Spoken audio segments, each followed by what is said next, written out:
One of the issues we've been involved in over time with the persecuted Christians and Americans imprisoned abroad, wrongfully imprisoned abroad, and these issues of prisoner exchanges. Of course, there was big news today with Brittney Griner, who was a WNBA and a U.S. Women's basketball team, a gold medalist, arrested just right before the war in Ukraine began. Yep. Has been held really as a hostage to that war. Yes, 100%. And really no other Unjustly held. Yeah, totally unjustly held.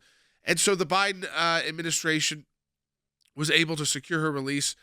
We traded a well-known, very well-known Russian arms dealer, Victor Bout, who was someone who would sell weapons to anybody, including those who attacked Americans like Al-Qaeda and a lot of the warlords in Africa.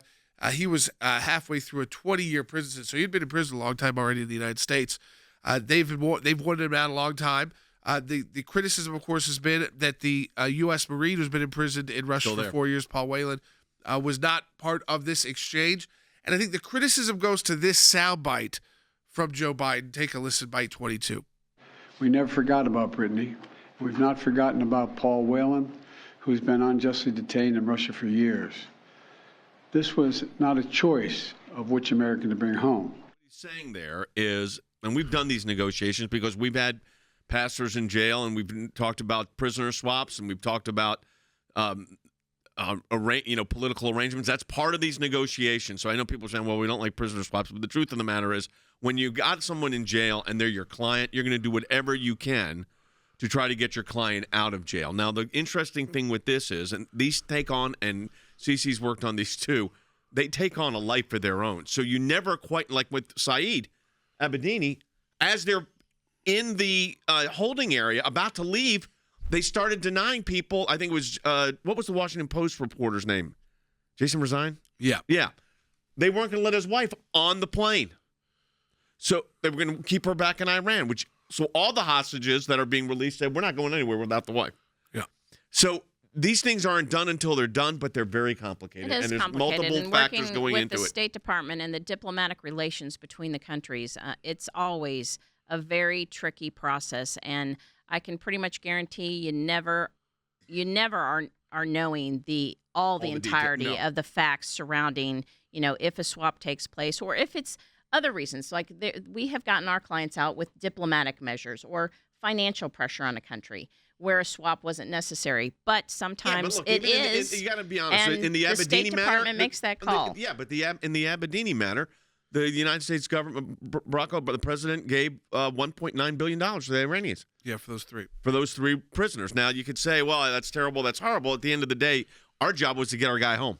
Right. We didn't get to make the decisions like that. How they decide to do it is up to the government, not the individual private counsel. So I don't want to be too critical over these prisoner exchanges. I would have liked to have had that Marine out. That would have been good. Is that when we say that it wasn't a choice of which American to bring home, is that we have so little influence right now in the world. That's what people are concerned about, is that we couldn't go to Russia and say, no, not good enough. He's going back too. And President Biden chose to let us in on this and to say, they came to us and said, this is the only person you're getting. And so why do you think the State Department released that info? He said Biden said it. Yeah, okay. I mean, that's the thing. We play the soundbite. I don't know why he makes these kind of statements the Marine publicly. Is serving a 16-year sentence, has been already served 4 years.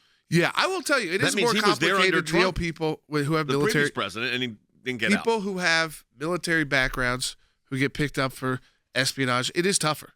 It is tougher, but here's because what I they want have to say. military backgrounds. This is a good example, though, and I'm trying to be fair on this because I think it's important. These are very complicated negotiations. So the Marine that's in there was in there while the former president, President Trump, was in office, and he got a lot of people out, but was not able. And our relations with Russia were better. Yeah, at least we didn't have a war going on. Now you got a war going on. I was thinking, it's tragic what's happening over there. But meanwhile, that Marine's still in there, so I'm sure there's diplomatic efforts going on as we speak. But again, these are very complicated, very, very complicated negotiations, very complicated measures. Yeah, and I think, again, you as an American, everybody can take a step back, and you can criticize the administration all you want, but you should be happy that we get this American during a war which we are supporting the other side with weapons that are killing Russians, that we were able to secure her release. just as she was being sent to a penal colony, too, where her conditions were about to get much worse for her.